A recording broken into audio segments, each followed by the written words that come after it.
En los márgenes del siglo XX, mientras el mundo se rendía ante la ciencia, la razón y la tecnología, un antropólogo joven de la Universidad de California afirmó haber conocido a un hombre que desafiaba todo lo que Occidente creía saber sobre la realidad. Ese hombre se hacía llamar Don Juan Matus, y su historia, contada por Carlos Castañeda, se convirtió en uno de los mayores enigmas espirituales y filosóficos del siglo pasado.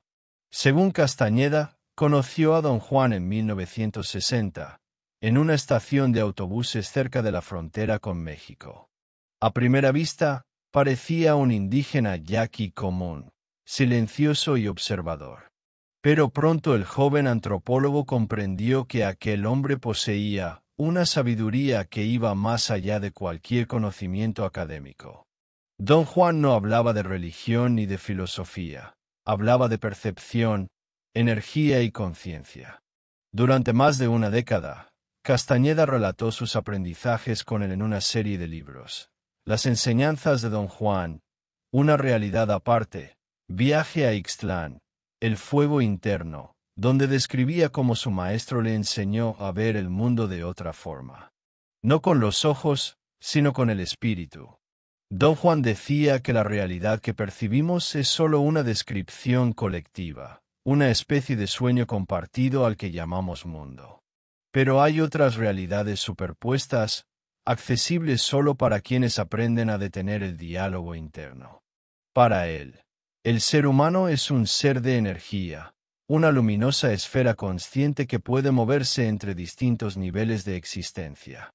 Castañeda, bajo la guía de Don Juan, experimentó con plantas sagradas, peyote, datura, hongos alucinógenos.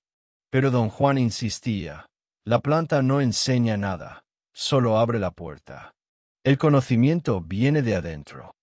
A través de visiones, silencios y rituales, Castañeda narró encuentros con aliados, seres inorgánicos, y viajes en los que su cuerpo parecía desaparecer. ¿Era todo esto real? ¿O una elaborada metáfora? Los científicos lo acusaron de fraude, los filósofos lo consideraron un visionario. Pero incluso los más escépticos reconocieron que sus textos tenían un poder extraño. Muchos lectores afirmaron sentir, al leerlo, una alteración en su percepción, como si las palabras mismas tuvieran energía. Don Juan hablaba de el camino del guerrero, un sendero de impecabilidad, disciplina y desapego. Un guerrero no busca la verdad, decía, busca la libertad. Para él, la muerte no era el fin, sino una consejera que siempre está a un brazo de distancia. Vivir con esa conciencia, decía, es vivir con poder. En una de las lecciones más citadas, Don Juan afirma que la realidad tiene puntos de encaje, posiciones de la percepción que determinan cómo interpretamos el mundo. Mover ese punto puede hacernos ver dimensiones distintas. Y quienes lo logran, según su enseñanza, pueden soñar despiertos, viajar sin mover el cuerpo y entrar en contacto con inteligencias que no pertenecen a este mundo. En los años 70 y 80, Castañeda se convirtió en un fenómeno cultural. Sus libros se vendían como manuales de autoconocimiento, los jóvenes lo leían como a un profeta del despertar, y las universidades discutían si era antropología o misticismo. Pero conforme crecía su fama, Don Juan se desvanecía. Nadie más lo había visto. No existían registros claros de su existencia. Algunos dijeron que Castañeda lo inventó. Otros afirmaron que Don Juan era real, pero había elegido desaparecer, cruzar hacia el infinito, como decía la tradición tolteca.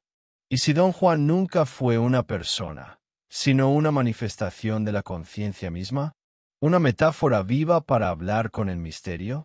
A mediados de los 90, Castañeda fundó un movimiento llamado Tensegridad, basado en los ejercicios energéticos que, según él, provenían de Don Juan y los antiguos chamanes toltecas. Aún después de su muerte, miles de practicantes alrededor del mundo siguen intentando recapitular sus vidas y despertar la percepción dormida que él prometía. El misterio persiste. Algunos lo consideran el último sabio tolteca, un puente entre el conocimiento antiguo y la conciencia moderna. Otros lo ven como un personaje literario que trascendió su autor. Sea como sea, Don Juan Matus sigue desafiando las fronteras de lo real. Quizás esa sea su enseñanza final, que la realidad no es algo fijo, sino una interpretación que se puede romper. Que hay mundos detrás del nuestro, esperando a ser vistos cuando el silencio interno, por fin, nos permite mirar. Y en ese silencio, como decía Don Juan, el guerrero sonríe ante el infinito.